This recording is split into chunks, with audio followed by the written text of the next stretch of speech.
Hello everybody, welcome back to Yoruba TV. If you're new here, you're welcome. Kindly click that subscribe button on your screen, like, comment and share this program. Ẹ̀yin èèyàn mi, ẹ jọ̀ọ́ náà kí ló dé tó jẹ́ pé ẹ má bínú. A ní ká Ganusi ni, ẹ má bínú o. Kí ló dé tó jẹ́ pé àwọn favourite wa lókùnrin, kí ló dé tó jẹ́ pé wọ́n máa ń páàkì ẹ̀. Wọ́n máa ń páàkì ẹ̀ tó jùbọ ọba báyìí tó máa ṣe fẹ́ pa wá ni.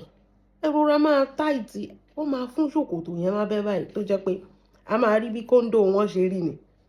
Ẹrọra náà ìyàwó lélẹ́yàn náà ṣe kó nǹkan bẹ́ẹ̀ ẹ kó gi síbẹ̀ ni kíní òde rẹ̀ ó máa rí bọ́bọ́bọ́ báyìí ni ẹ máa wò pé èyí kí ló dé àwọn faves wa ọlọ́run kọ́lọ́run ṣàánú wa àgbàlagbà dẹ ní ẹ̀dẹ̀ ń páàkì agbẹ̀dú lẹ́ páàkì rẹ̀ tẹ́ kó gbogbo ẹ̀rẹ́ yẹn ọlọ́run ṣàkóso yóò má ti ẹ̀rí rìkúrì. I soak myself with the blood of Jesus. I soak myself with the blood of Jesus.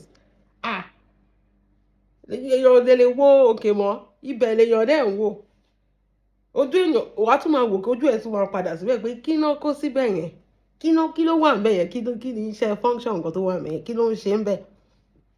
O ò lè báyàn sọ̀rọ̀ kó máa wojú ẹ máa fún pátá mọ́ kínní ẹ máa fún gbogbo ẹ̀ mọ́ kínní gbogbo ẹ̀ máa wá ṣe pòpòpòpò báyìí èèyàn náà máa wò pé kí ló ń ṣẹlẹ̀ ń bẹ̀ yẹn. Ó lágbára o. Ẹ pẹ̀lẹ́ Sir Shina Peters ẹ kú interview. Ṣé rí àwọn nǹkan kan wà tó jẹ́ pé ẹ jẹ́ abára wa sòótọ́ ọ̀rọ̀ sà ẹ máa keep àwọn nǹkan off social media.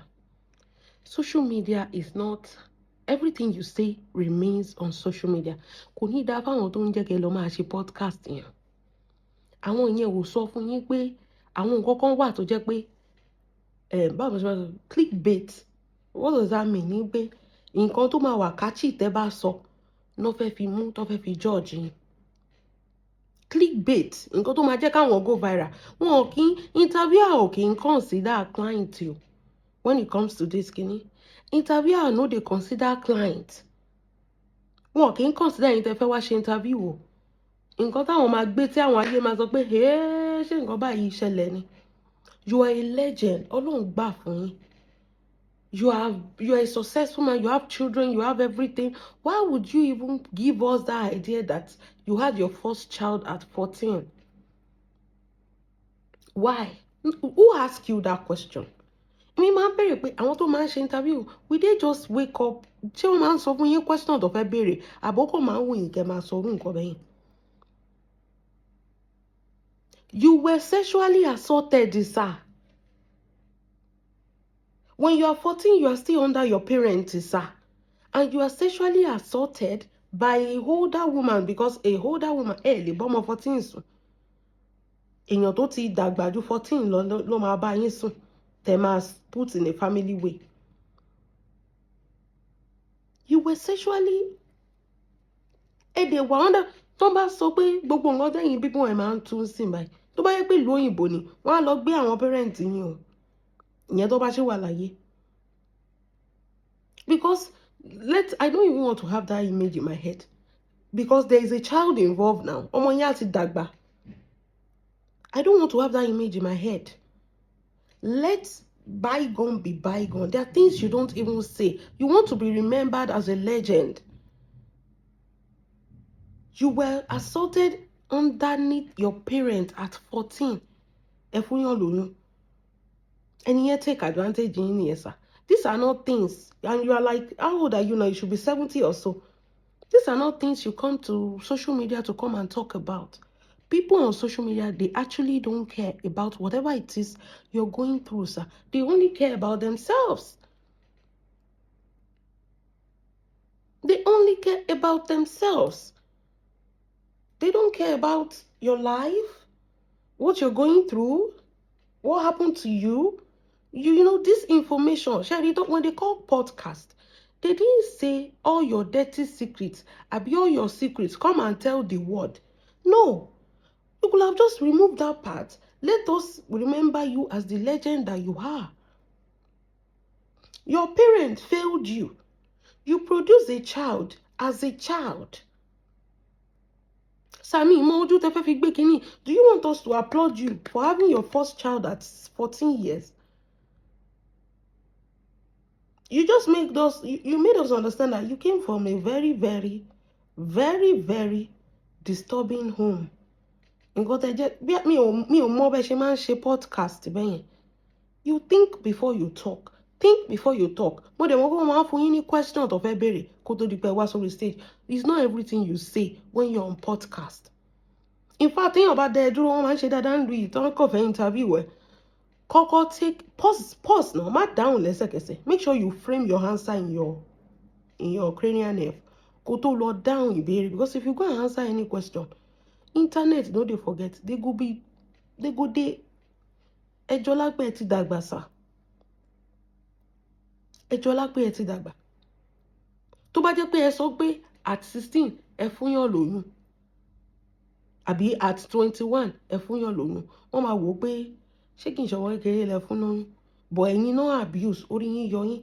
Wípé ẹ̀yin náà abuse kì í ṣe pé ẹ̀yin lẹ abuse èèyàn because sà ẹ lè gba interview yẹn dé bèbè ẹ̀wọ̀n. Ẹ jẹ́ aṣọ́ra nǹkan tá à ń sọ. Your parents failed you. You just let us understand that family ibu let it jade.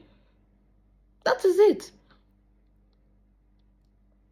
They were supposed to guide and lead you, and they failed you. You produce a child. How do you want that child to feel when you came out to expose how you had him? Nobody cares. You are a legend. Please. Okay, this is what happened when Tiwa went to podcast. She was just Miss Yanni. Why is it that all these celebrities that were among Besori, they don't even know how to talk? They cannot talk. Is it pressure? Because you cannot force me to talk if I don't want to talk. That is how stable my mindset is. They force me láti sọ̀rọ̀. Tí n bá fẹ́ sọ̀rọ̀.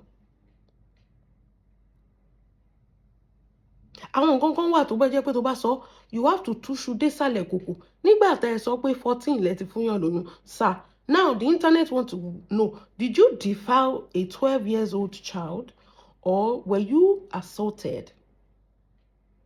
That is why you are chopping woto up and down. There are things that are supposed to be left out of this conversation. Say things that are positive. Why do you have to give us that memory? Like, we don't know this happened. Why do you have to give us that? A child is involved. Now, the child is Doja firstborn. Now it will be like his business is everywhere. His children will see that. Your great-grandchildren is going to see that this is what happened.